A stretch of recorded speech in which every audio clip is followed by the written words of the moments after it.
Hello, YouTube! My name is Scott, and welcome to another episode of Opinions No One Cares About, a video series that will soon be on all your favorite streaming services.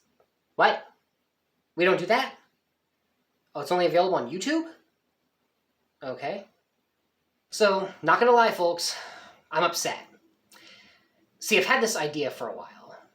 One where I could take something that I really liked and just turn it on its ear. But then I realized that my idea can essentially be turned on its ear, and what good is that? I mean, it's certainly not good for these metaphorical ears. Let me cut to the point. I'm talking about Clerks. This was Kevin Smith's first major movie, and if you've ever heard Kevin Smith talk, you probably figured out that the man loves Star Wars. And you can tell from this movie, which, like Star Wars, features the guy who's ostensibly the main character, even though his best friend gets all the good lines, the love interest he absolutely should not be involved with, and the two guys who kind of contribute but are mostly just there. The taller, thinner one who won't shut up, and the shorter, more round one who doesn't talk. But Star Wars itself does come up in the movie, of course. There's a specific scene where Dante and Randall are discussing it. I say discussing, but really, Randall is monologuing, as all good Kevin Smith characters do. Randall, who works at the video store next to the Quick Stop, comes over to talk with Dante about the concept of independent contractors working on the second Death Star when it was destroyed.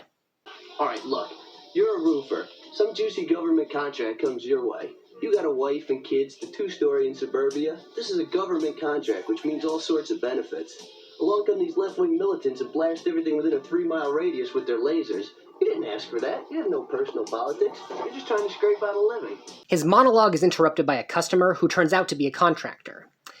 He tells him about a job he got that he didn't feel right about, even though the money was good.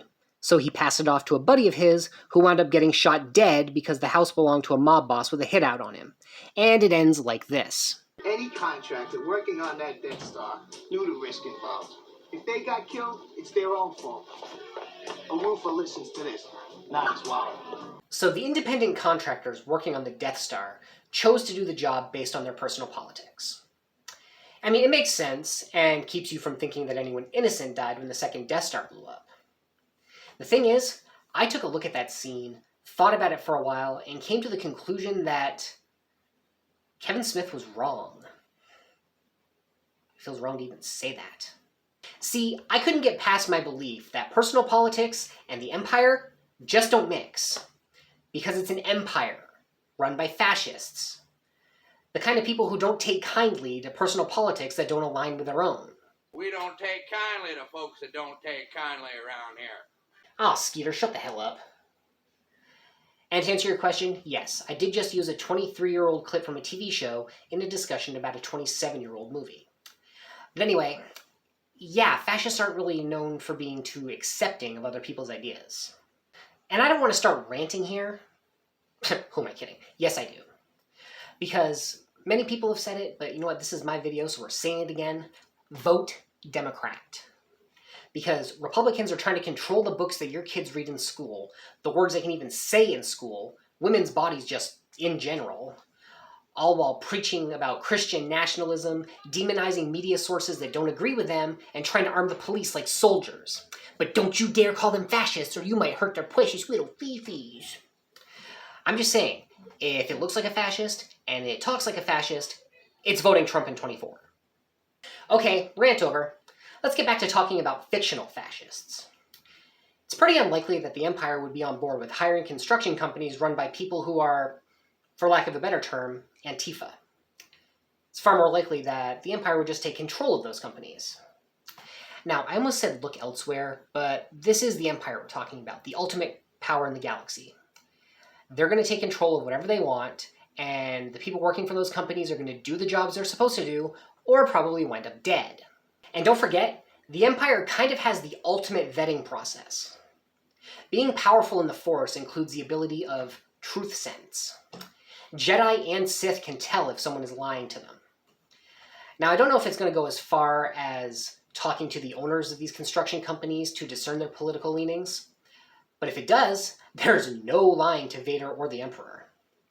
And watching Darth Vader choke someone to death with his mind is going to be a pretty powerful motivator for the people working for these companies to keep doing their jobs, personal politics be damned. So yeah, the Empire probably just took whatever they wanted to build the Death Star both times. Personal politics is a non-issue when the other side can force you, that's with a lowercase f by the way, to do whatever they want. Okay, admittedly they could use the capital F force too. They can use all the force they want because they're... No, I'm not making that joke again. Hey, I said I wasn't doing that again! Anyway, do you see why I'm upset now? Kevin Smith is one of my favorite filmmakers. Clerks is one of my all-time favorite movies, stemming from when I myself was a convenience store clerk. And that scene I talked about earlier, it's good, but debatable. Because personal politics are going to take a backseat to personal safety in the face of fascism. Also, we're talking about the second Death Star here. After the rebels blew up the first one... Luke blew it up. Give credit where credit's due. Right. After Luke blew up the first one, there was no way the Empire didn't tighten their grip even further. I bet good money that there were 0 rebels working on the second Death Star. Anyone who was there putting in toilets or wiring who didn't agree with the Empire was there because they had no choice. Their personal politics didn't factor into it. And that's why I'm upset. Still don't get it? Let me spell it out. ROUGE1. Wait, that's not right. There we go. Rogue One. Remember when Disney had to explain how the rebels got a hold of the plans to destroy the Death Star? That's where we met Galen Erso. Remember Galen? He worked on the original Death Star, and he did not agree with the Empire's plans. So much so that he actually left the project and was dragged back into it, which led him to putting in the weakness with the thermal exhaust port. Galen Erso's personal politics led to the destruction of the original Death Star. Kind of throws my whole theory out the window, doesn't it? I've literally had this idea for years, and it was undone in a paragraph. One paragraph of the script, which I wrote. So really, I guess when you get down to it, I'm just mad at myself? I think maybe I should go work on that.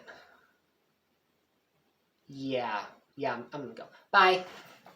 Oh, and by the way, just to bring it full circle, vote Democrat. Hey everybody, thanks for sticking around till the end of the video. I hope you liked it. If you did, you know the usual YouTube stuff to do. Leave a comment, like, share it around, subscribe if the feeling takes you, smash the little bell icon for notifications when I put up a new video. You know I said before that my Star Wars videos were just going to be a trilogy, but I also said it's the gift that keeps on giving, so who knows, maybe there will be more to come. But, until next time, I have been Scott, and this has been Opinions No One Cares About. Everyone has opinions. This one was mine.